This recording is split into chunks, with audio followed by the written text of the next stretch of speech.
Lincoln's Gettysburg Address. On November 19, 1863, a part of the battlefield of Gettysburg was set aside as a cemetery, where monuments to the soldiers who fell there might be set up.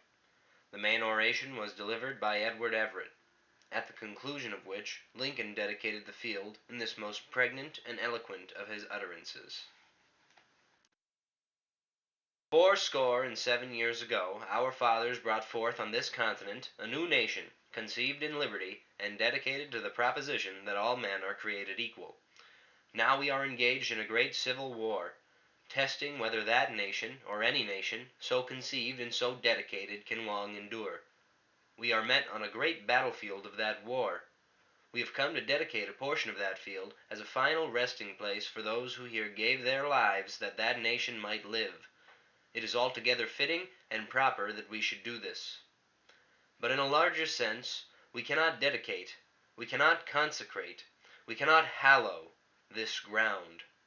The brave men, living and dead, who struggled here, have consecrated it far above our poor power to add or detract.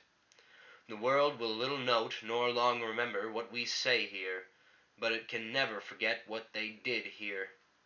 It is for us, the living, rather, to be dedicated here to the unfinished work which they who fought here have thus far so nobly advanced. It is rather for us to be here dedicated to the great task remaining before us, that from these honored dead we take increased devotion to that cause for which they gave the last full measure of devotion, that we here highly resolve that these dead shall not have died in vain, that this nation, under God, shall have a new birth of freedom, and that government of the people, by the people, for the people, shall not perish from the earth.